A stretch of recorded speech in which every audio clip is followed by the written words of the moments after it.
It's nearly been 3 years since the launch of Cult of the Lamb, the hybrid action roguelike and base management sim from developer Massive Monster. Over that time, the team has continued to expand the game in meaningful ways.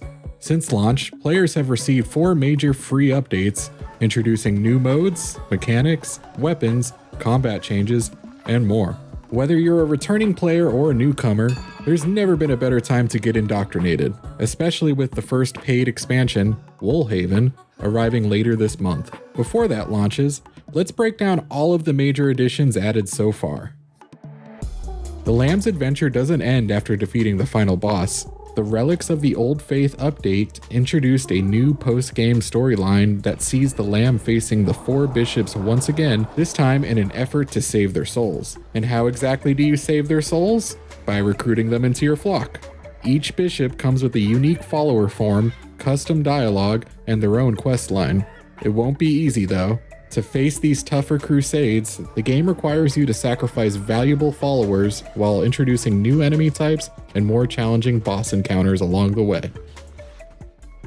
Defeating bosses in the post-game rewards you with a new currency called God Tiers. These can be traded to a mysterious NPC named ...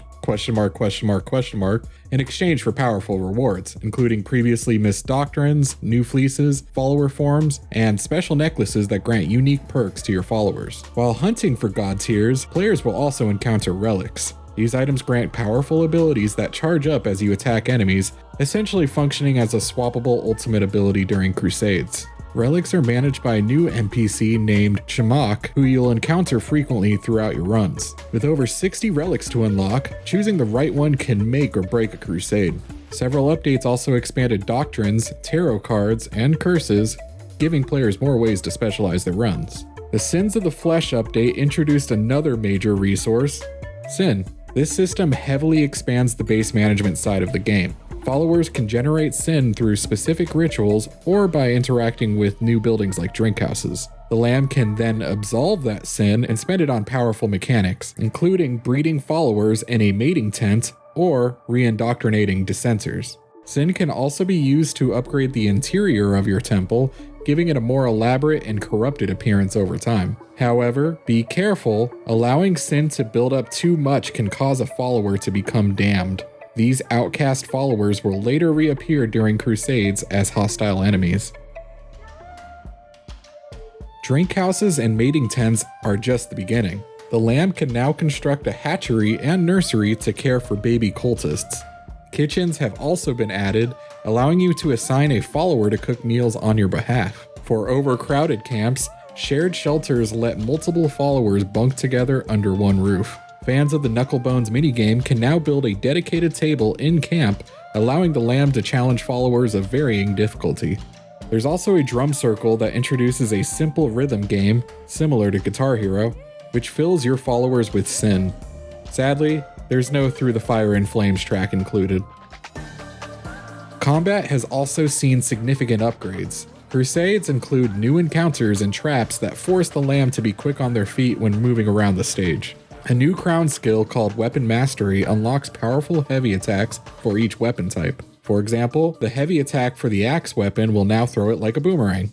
These attacks are essential for dealing with shielded enemies introduced in later crusades and allow players to specialize in their preferred weapons through the skill tree. Be careful though, these heavy attacks also use the Lamb's fervor meter, so the player will have to manage when to use them over valuable curse attacks.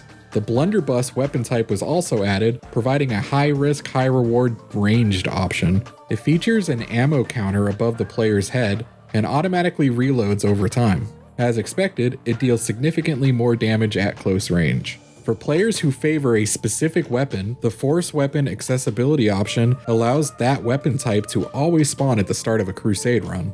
Are you the type of player who prefers the base management side of things and would rather streamline the combat?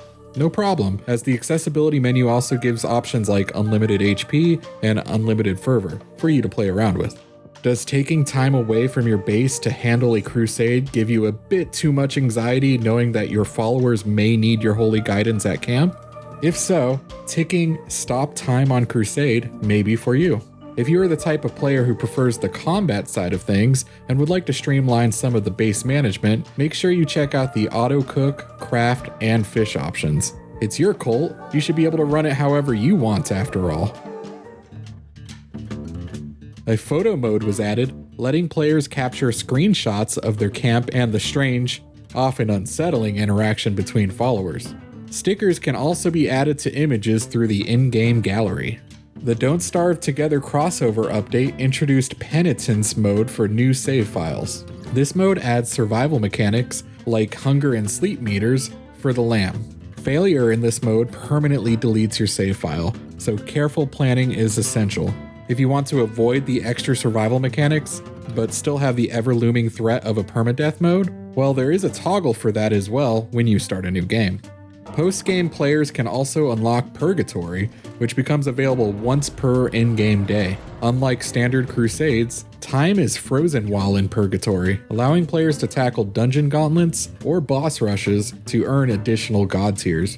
Finally, the Unholy Alliance updates introduce drop-in local co-op. A second player can join in as the goats, fighting alongside the lamb.